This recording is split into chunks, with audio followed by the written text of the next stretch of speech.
Spanning the globe, it's World Affairs Roundup. The Institute of World Affairs at the University of Wisconsin-Milwaukee presents World Affairs Roundup, a monthly edition of International Focus, providing opinion and analysis of global events, with John Katzka, a retired member of the U.S. Foreign Service, Ann Hamilton, political scientist at UW-Whitewater, who also served in the U.S. Foreign Service, and Robert Kraig, executive director of Citizen Action of Wisconsin and author of articles and books on American foreign policy. Support provided by Milwaukee Public Television and the UWM Center for International Education. Now, here's your moderator, Doug Savage. Welcome to International Focus and another edition of our World Affairs Roundup. Our Roundup regulars have assembled once again to offer their bodacious brand of penetrating punditry as we take a look at liberals, eh? In a stunning turnaround from the previous national election, Canada's Liberal Party won a resounding victory over the Conservatives who had governed for nearly a decade. Was the race about personality or policy? And what may lie ahead for our neighbors to the north? Entertaining a client. The visit to Russia by embattled Syrian leader Bashar Al-Assad caught many by surprise, including U.S. Embassy staff in Moscow. What was the intended message from this bit of Putin-esque political theater? Mad at Mutti.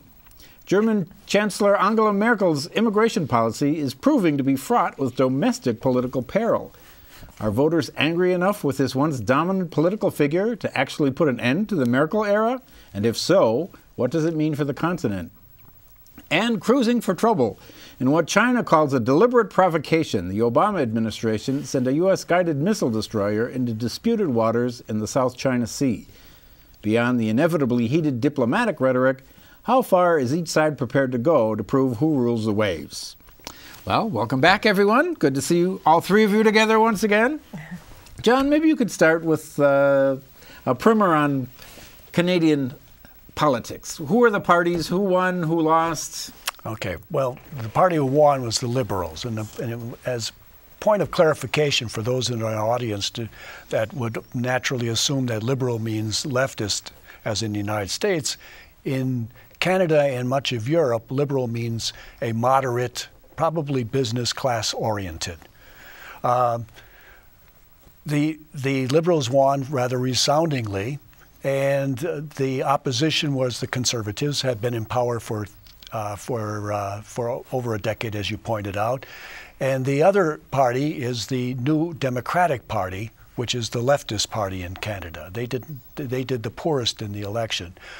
I would point out that in terms, rather than saying why people voted for the Liberals, I would point out why they didn't vote for the Conservatives.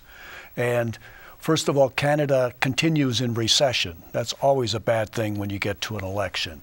The fact that Harper, who had been the Prime Minister for a decade, for 3 terms, just invites all sorts of opposition by the length of time he was in office. Then there's the issue of the interdependence with the United States, which rubs Canadians in other ways than it affects us. And then there was the energy prices that have been depressed for quite a while. Although those things kind of led to suggesting that the Conservatives no longer needed to be around. So talk a little bit about Harper's policies. I mean, he was a bit of an Austerian, wasn't he? Yes. I mean, he pursued some policies which some people say that resonated with Canadians, but which ended up rubbing people the wrong way. Like, he was harder on crime than a lot of Canadians would like. He was very, very pro-Israel, and already we see the new government changing these positions. He was, as John suggested, much more closer to the United States than it looks. That I know that Trudeau has already called Obama and said they will no longer participate in the ISIS strikes, airstrikes,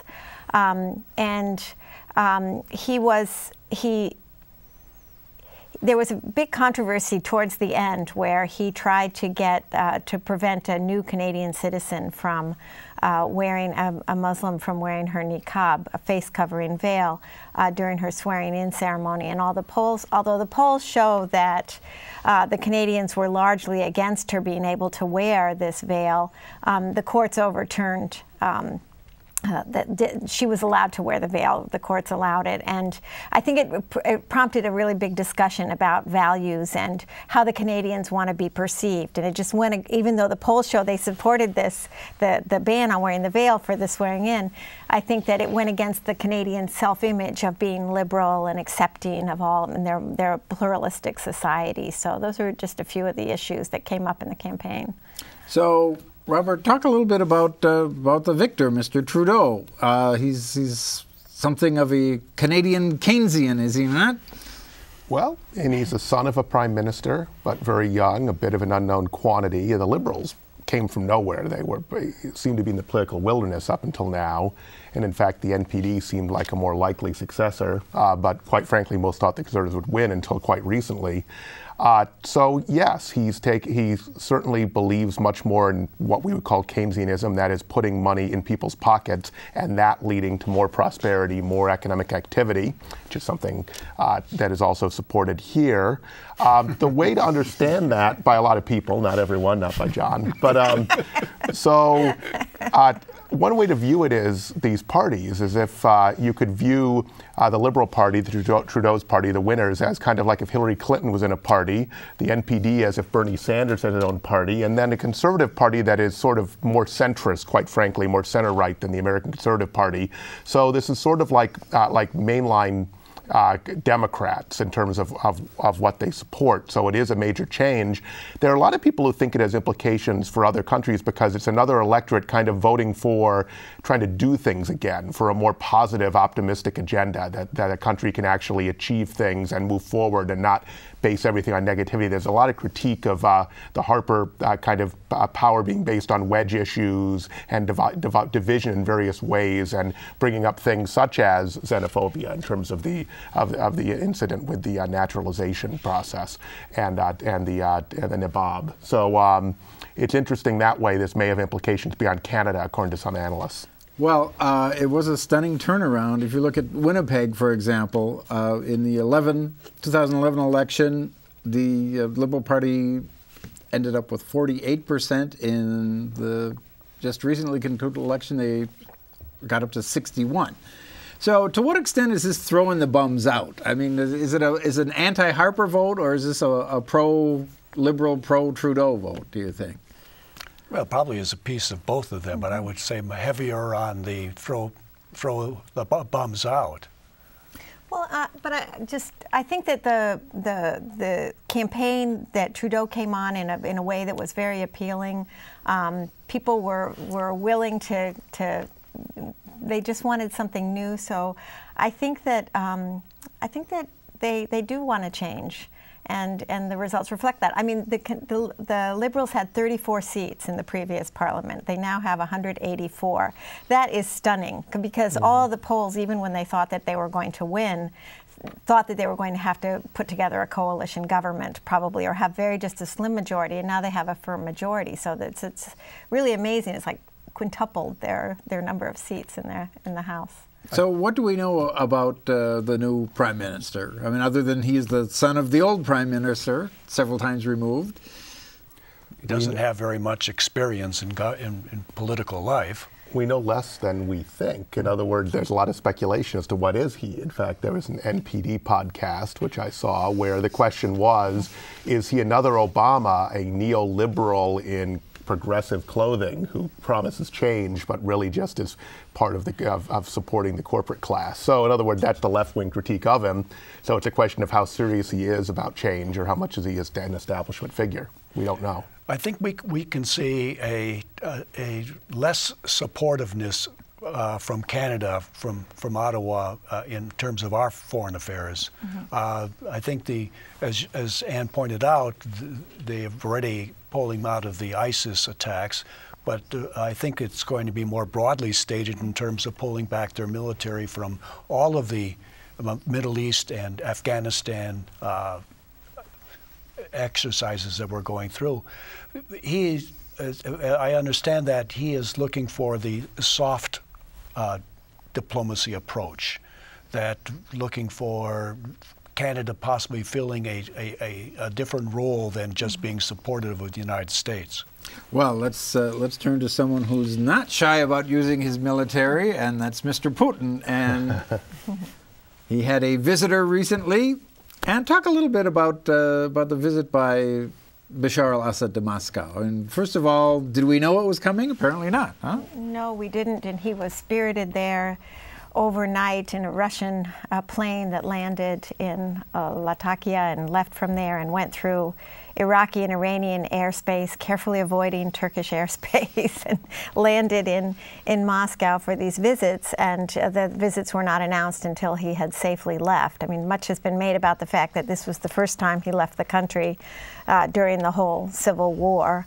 And you know, there's not that much information about what was actually discussed during the meetings. So was it the substance of the meeting or just the fact of it that was really the purpose?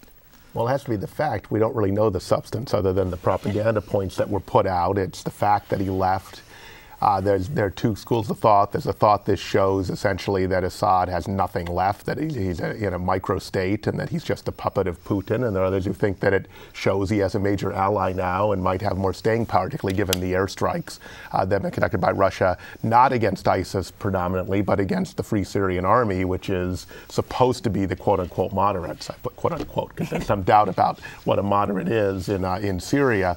But it's certainly part of its great theater for Putin and part of his major move to try to make the claim that he's a major player in world affairs, a major player in the Middle East, where any deal in Syria has to go through him, and also to take attention away from Ukraine. Right. What do you make of it, John? Well, you look at it from what does Putin get out of this? I mean, there have been a lot of people saying that this is a terrible mistake that he's making. He's going to get caught up in this quagmire. I think that may come true, but at this point, I don't see why that has to happen. Look at it from the point of view of what he gains from this whole thing. There's a couple of pokes that he's taking here. Two of them at the United States and one at U.S. and Europe. U.S. over our Middle East policy that looks in disarray. He looks much more in control of what he wants to do and what's going on. And then in terms of the crippling sanctions and isolation that we thought we were doing to him, he steps right out of it and into center stage. Well, we've got just about a minute before our break, but is there an Iranian dimension to this? I mean, Assad did not travel to Tehran, did he? He traveled to Moscow. No, he didn't, but they have been working together militarily very closely. There were missile strikes from the Caspian Sea that had been approved by the Iranians. The talks that are currently going on are now for the first time involving Iran, and also the United States, France, UK, Germany, and Egypt, United Arab Emirates, Turkey, Jordan. I think I've missed. Okay, so but it's interesting because if they want to come to a negotiated settlement on this, they've got the Russians are obviously representing Assad, and so are the Iranians, and the United States presumably representing some of the moderate or not so moderate elements. But ISIS isn't at the table, so it seems that they're just trying to get together to try and figure out how to defeat ISIS. But it doesn't really look as if they're going to be able to have a negotiated settlement to this war, which continues tragically, and which will lead to our next story because all these refugees are pouring out of the area into Germany. Fortunately, right, Germany's there. And before we deal with those refugees, we're going to take a short break. I know you want to jump in there, John, but we'll be right back. The Institute of World Affairs presents our community with a range of public programs relating to global issues, U.S. foreign policy, and the world economy. For more information about the Institute of World Affairs, call 414-229-3220 or visit our website at www.iwa.uwm.edu.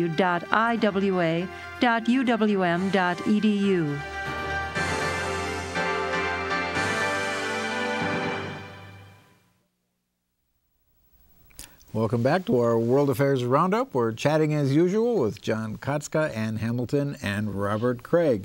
Well, this is turning out to be kind of a dicey season for Angela Merkel, as we referenced. So there's this real tension, isn't there, between her role as sort of a champion of united Europe and someone who has to face the German electorate. So, Robert, maybe we could start us out. What was the basis of her strength as a political figure before the refugee crisis? I mean, how did she make her name for herself?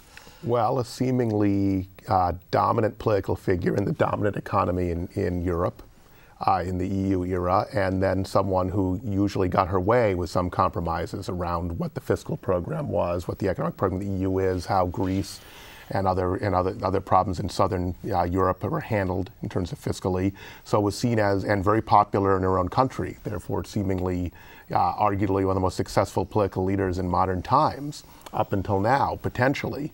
And then what's interesting is that her kind of humanitarian attitude towards all of the refugees that have been caused by a lot of, quite frankly, Western and U.S. policies in Iraq and in the Middle East, was remarkably humanitarian, but ironically, particularly based on her career, but have gotten her in a lot of hot water. So she has welcomed immigrants who are legitimate refugees. So a lot of the rest of Europe is very unhappy with her, thinking that she has spurred many more to come because they have to come through other countries to get to Germany, and then causing concern increasingly in Germany as there begin to be strains from having what is estimated to be 800,000 people coming in this year alone. And so it's fascinating. In a way, you could argue that she overstepped, that she had such a strong political position, she could do something that a lot of other politicians would have shied away from doing. And in a way, she's only in trouble because in many ways, in a broader perspective, she did the right thing, but the right things may be a step too far for her country.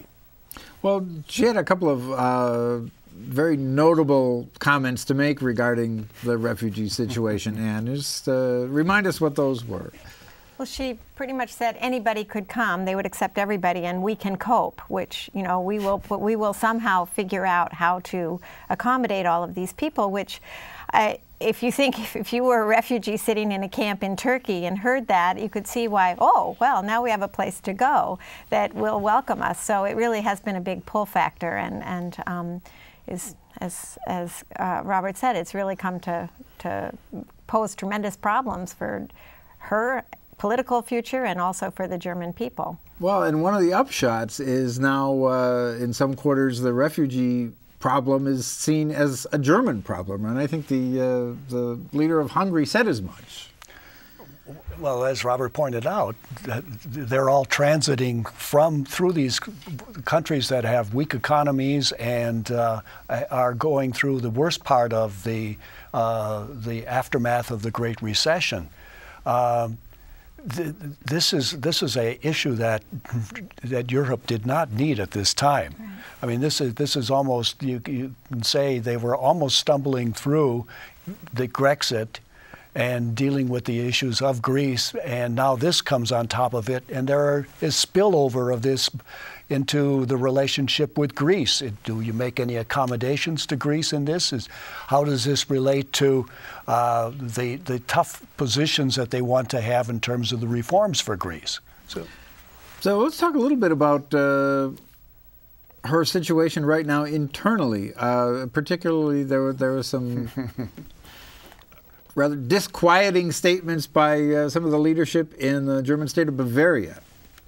Yes, they've given her, I believe, till through the end of the weekend to somehow stop the flow. They're getting something like 10,000 people a day into Bavaria, and they're claiming that they're going to take her to court for some kind of emergency action because she's not fulfilling her responsibility to protect the border. And these are her allies. Yes. Right, and you can't imagine even a year ago them challenging Angela Merkel this way, given her previously dominant political position. But you know, the figure you mentioned, Ann, is significant. They said something on the order of 10,000 people a day into Bavaria. The UK has committed to 20,000 refugees over the next 4 years. Yes, and we've taken 2,000 or something like that. So and we have presidential candidates complaining about that. Yes. So,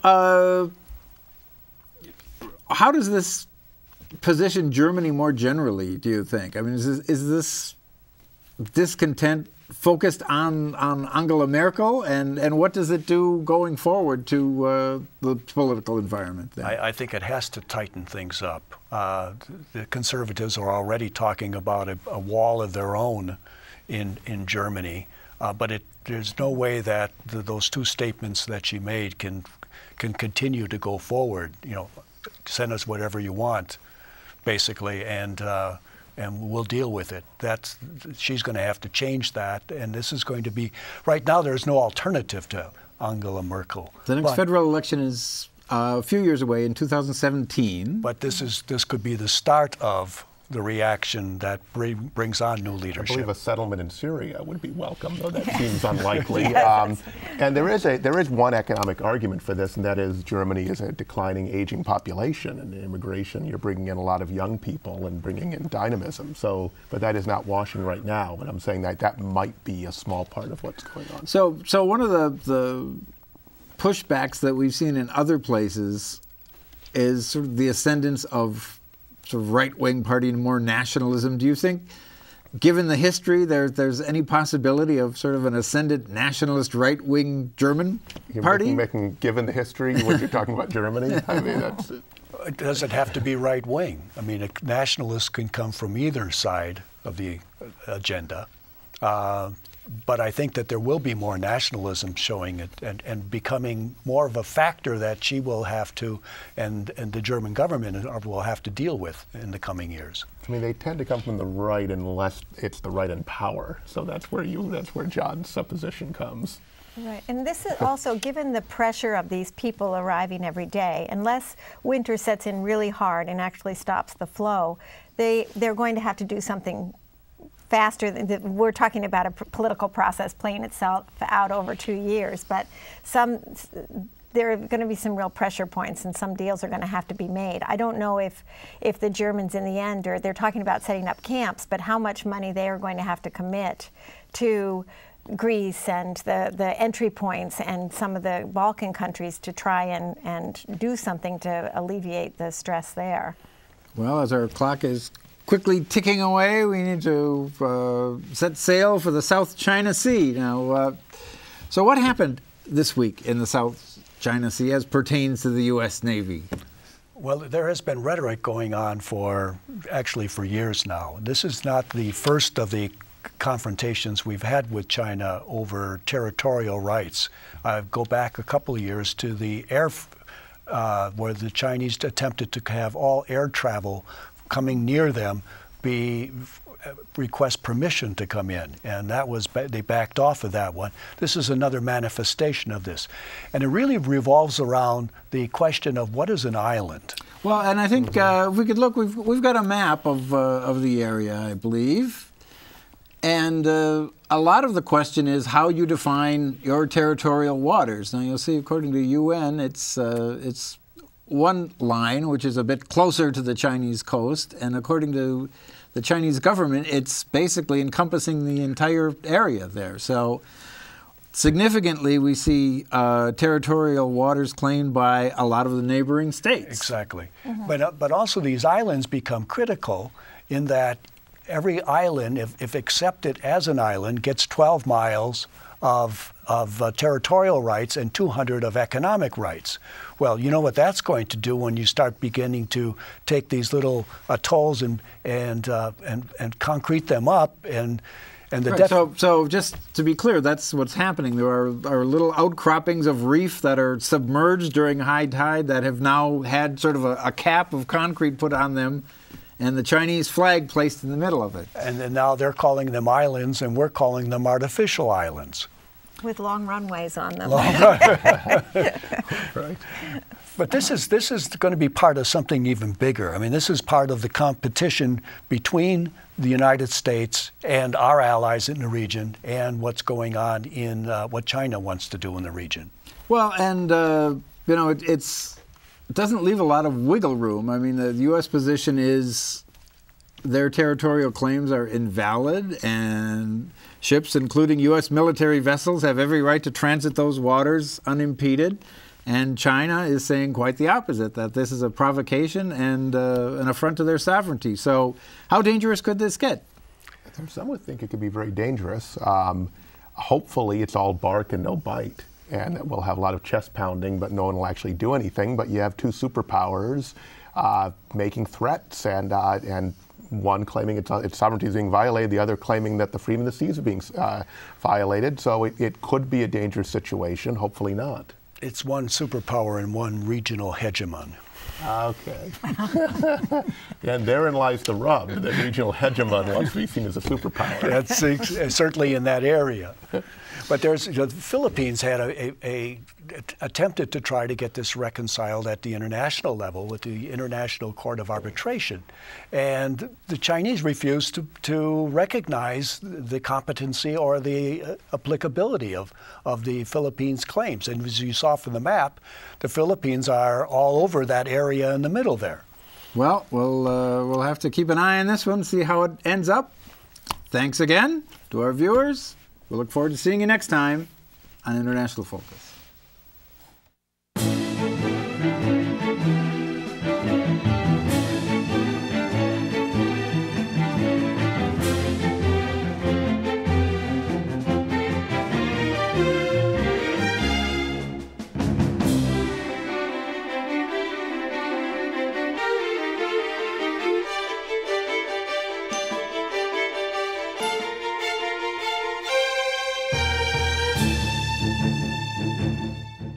For information about the Institute of World Affairs and its many programs, or to become a member of the Institute, call 414-229-3220 or visit us at our website,